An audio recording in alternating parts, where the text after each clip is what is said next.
your brain decides to remind you of that one embarrassing thing you did 8 years ago. Maybe you waved at someone who wasn't waving at you. Maybe you called your teacher mom. Maybe you posted something online that makes you physically recoil every time you remember it. Or maybe it wasn't even that embarrassing. Yet somehow, every time your mind replays it, you feel like hiding under a blanket forever. Your face gets hot, your stomach tightens. You actually whisper to yourself, "Why did I do that?" But here's the strange part. Nobody else remembers. Most people probably forgot within minutes. Yet your own brain refuses to let it die. Why? Why does the human mind preserve embarrassing moments with crystal clear detail while forgetting where you left your keys 5 minutes ago? Why do old memories make us cringe years, even decades later? And perhaps the biggest mystery of all, is cringe actually a sign that something is wrong with you? Or is it proof that your brain is working exactly as it should? Today, we're diving into one of the weirdest experiences every human shares, the science, psychology, and hidden purpose behind cringe. Because by the end of this video, you may never look at your embarrassing memories the same way again. Chapter 1. The time machine inside your brain. Imagine having a machine capable of transporting you back 10 years. Not physically, mentally. That's exactly what memory does. Every time you remember something, your brain reconstructs an old version of reality. The word reconstructs. It doesn't replay events like a video recording. Instead, it rebuilds the scene piece by piece. Your brain remembers the room, the people, the sounds, the emotions, even your own thoughts. That's why old memories often feel incredibly real. In fact, brain scans show that remembering an emotional event activates many of the same brain regions involved when the event originally happened. Your brain isn't simply observing the memory, it's partially reliving it. Which explains why your heart still races when recalling an embarrassing speech from high school. Or why your face still turns red remembering an awkward first date. Your body reacts because your brain temporarily treats the memory as emotionally important. But this still doesn't explain why embarrassing memories seem stronger than ordinary ones. For that, we need to meet your brain's alarm system. Chapter 2. Your brain hates social mistakes. Thousands of years ago, humans depended on groups for survival. Being accepted wasn't just nice, it was necessary.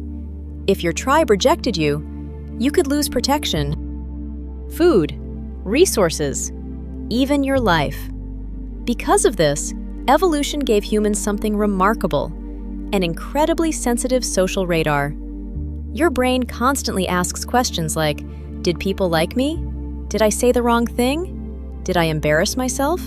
Did I damage my reputation? Today, getting laughed at during a meeting won't get you kicked out of society, but your ancient brain doesn't fully understand that. To your subconscious, social embarrassment still feels like danger. That's why even tiny, awkward moments can feel enormous. You accidentally send a text to the wrong person. Your brain reacts as if you've made a catastrophic mistake. Someone doesn't respond to your joke. Your brain wonders if everyone secretly dislikes you. The emotional intensity isn't logical, it's evolutionary. Your ancestors who noticed social mistakes were better at repairing relationships, which meant better chances of survival. In other words, cringe helped humans stay connected. Chapter 3. Why nobody else remembers. Here's something fascinating. Think about the most embarrassing thing you've ever done. Answer this. How many embarrassing moments from other people's lives can you remember? Probably very few. That's because everyone is starring in their own movie. Psychologists call this the spotlight effect. We dramatically overestimate how much other people notice us. Imagine spilling coffee on your shirt before walking into work. You feel convinced everyone is staring. In reality, most people are thinking about themselves, their deadlines, their families, their own insecurities. Researchers repeatedly find that people believe others notice their mistakes far more than they actually do. Your embarrassing moment may have occupied your thoughts for years. Everyone else moved on before lunch. Yet your brain refuses to accept this. Because your memory isn't trying to be fair, it's trying to protect you from repeating mistakes. Chapter 4: Why Cringe Gets Worse with Age. Here's an interesting question. Why do memories from childhood often become more embarrassing as adults? Shouldn't they become less important? Actually, the opposite happens. Imagine watching a video of yourself at age 12. You might immediately think, "What was I wearing? Why did I act like that?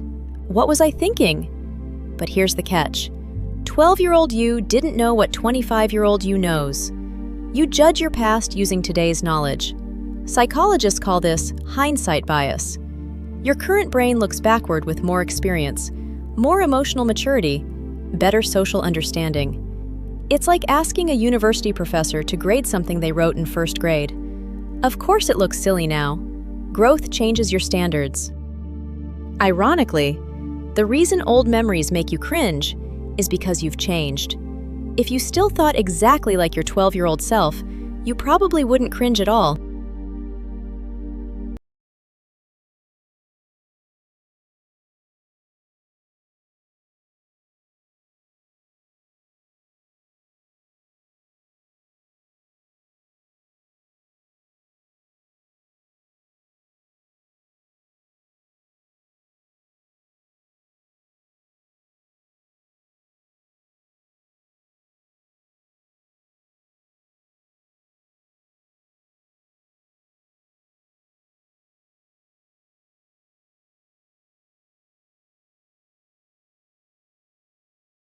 Your brain is editing your identity. Most people think memory stores the past, but memory actually builds identity. Every memory answers one silent question: who am I? As children, we constantly experiment. Different personalities, different jokes, different clothes, different beliefs, different dreams. Some experiments succeed, others fail spectacularly. Your brain quietly collects all of them. Eventually, you begin creating a story about yourself. I'm funny. I'm shy. I'm confident. I'm responsible. Embarrassing memories challenge that story. Suppose you see yourself as intelligent. Then suddenly, you remember confidently giving the wrong answer in front of an entire classroom. Instant cringe. Not because of the mistake itself, but because it temporarily conflicts with how you see yourself today. The stronger your identity becomes, the more obvious old inconsistencies appear. That's why adults often cringe harder than teenagers. Their identity feels more stable. Old versions of themselves feel like strangers. Chapter 6: The Memory That Keeps Changing. Here's something that surprises neuroscientists. Every time you remember something, you slightly change it. Memory isn't permanent. Each recall opens the memory for editing before storing it again. Think of opening a Word document. You read it, maybe change one sentence, then save it. That's essentially what happens inside your brain. Over years, your embarrassing memory may become even more embarrassing than reality. You might exaggerate people's reactions. You might remember more laughter, more judgment, more humiliation. Without realizing it, your brain keeps rewriting the event, sometimes making it emotionally stronger each time, which explains why certain memories seem to grow instead of fade.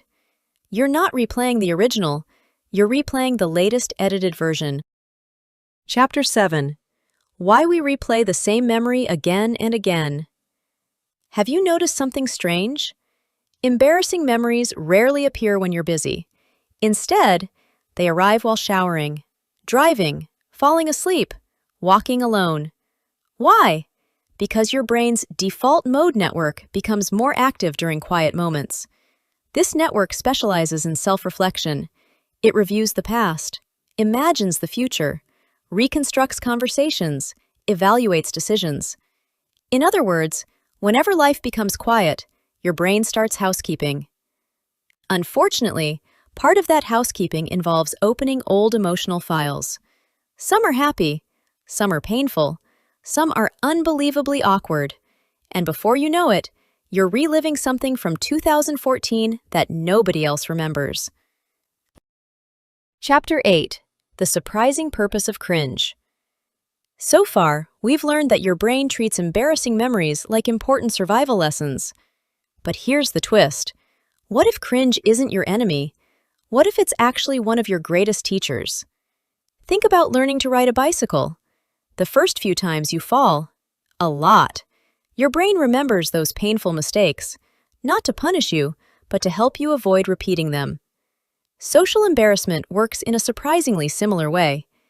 Every awkward conversation, every failed joke, every embarrassing mistake becomes a lesson stored deep inside your memory. Without realizing it, your brain asks questions like, "What went wrong? How can I avoid that next time? What did I learn?"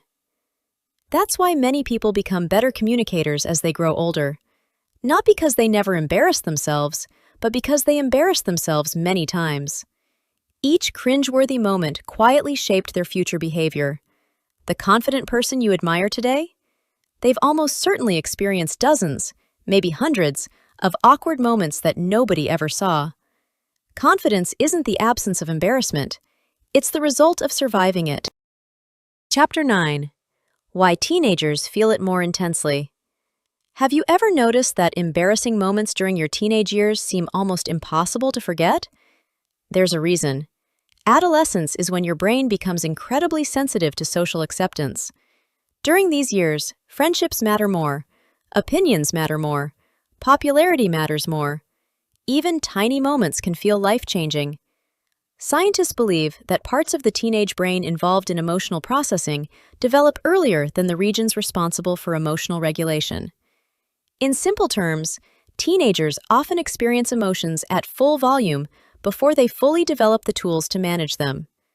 That's why forgetting your lines during a school presentation can feel like the end of the world, or why one awkward interaction with your crush can replay in your mind for years. The experience feels enormous in the moment, but as adults, we realize something important. Almost everyone else was too busy worrying about their own lives to spend much time thinking about ours. The world's largest memory machine. Thousands of years ago, embarrassing moments disappeared. If you said something awkward around a campfire, the memory slowly faded. Today? Not always. Photos, videos, old tweets, Facebook memories, Instagram posts, TikTok clips. Your past isn't just stored in your brain anymore, it's stored online. Every year, apps remind us, "Here's what you posted 8 years ago." Sometimes it's heartwarming. Sometimes it's horrifying. You stare at an old selfie, a strange haircut, a dramatic caption, or a dance trend that seemed cool at the time. Suddenly, the cringe returns. Social media has changed something fundamental. Instead of naturally forgetting the past, technology keeps bringing it back. In a way, our digital lives have become permanent museums of our younger selves. And unlike museums, why some people cringe more than others. Not everyone experiences cringe in the same way. Some people laugh at old mistakes, others lose sleep over them. Why? Personality plays a huge role. People who naturally score higher in traits like self-consciousness or perfectionism tend to replay embarrassing memories more often. Their brains constantly search for flaws. They're more likely to think, "I should have said something different. Why did I act like that? Everyone must think I'm weird." Meanwhile, people who are more self-compassionate often respond differently. Instead of criticizing themselves, they shrug. "Well, that was awkward." Then they move on. The event is exactly the same, only the interpretation changes. This reveals something powerful. The pain doesn't come entirely from the memory itself. Much of it comes from how we judge ourselves afterward. Chapter 12. The Inner Critic Never Sleeps. Inside almost every human mind lives an invisible narrator. Psychologists often call it the inner critic. Its job is to analyze your behavior. Sometimes that's helpful. It encourages improvement. But sometimes it becomes relentless. Imagine two people making the exact same mistake during a presentation. Person A thinks, "That was embarrassing, but everyone makes mistakes." Person B thinks, I'm such an idiot. I'll never recover from this. Same event, completely different emotional outcome. The inner critic has an incredible ability to turn a 5-second mistake into a 5-year burden. And here's the strangest part. This critic often speaks with a confidence that doesn't match reality. It acts as though everyone noticed, everyone judged, everyone remembers, even when none of those things are true. Chapter 13. The Growth Paradox. Now, let's explore something fascinating. The very reason you cringe today is proof that you've changed. Think about someone who never reflects on the past, never questions themselves, never grows. Would they cringe? Probably not. They'd simply keep making the same mistakes. Cringe signals awareness. It means your values have evolved. You've become more mature. You've learned new social skills. You've gained perspective. Imagine reading a story you wrote when you were 10 years old. You'd probably laugh. Not because your younger self was foolish, but because you've become a better writer.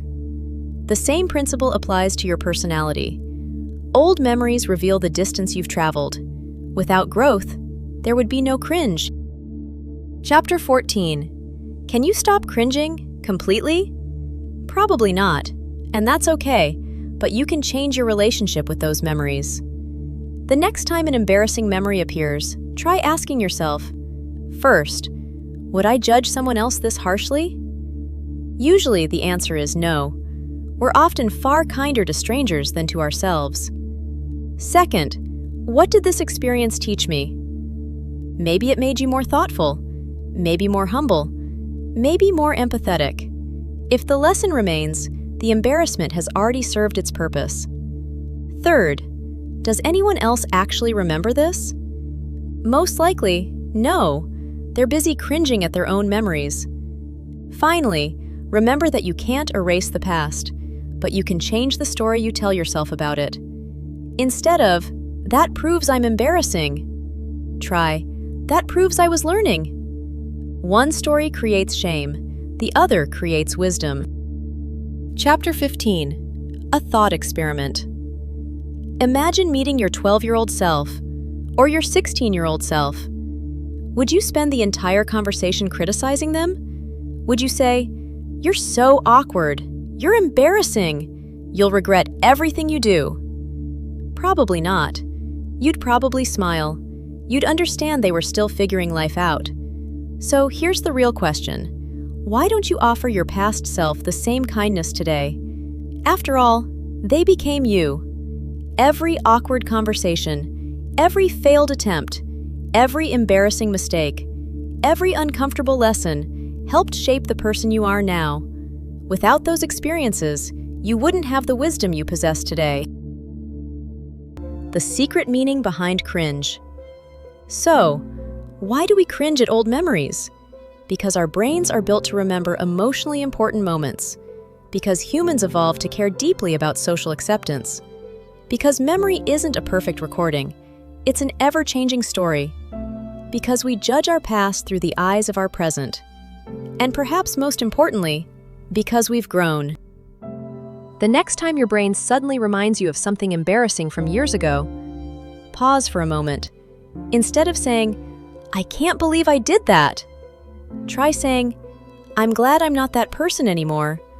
That tiny shift changes everything, because cringe isn't evidence that you failed, it's evidence that you've learned, that you've matured, that you've become someone different. Your past isn't returning to haunt you, it's quietly reminding you how far you've come.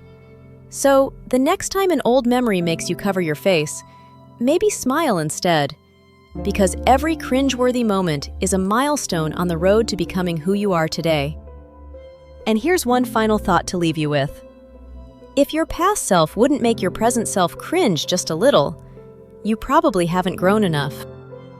If you enjoyed exploring the hidden psychology behind everyday human experiences, don't forget to like the video, subscribe to the channel, and turn on notifications so you never miss our next deep dive. And tell us in the comments, what's one old memory that still makes you cringe, but now makes you laugh too? Thanks for watching, and we'll see you in the next video.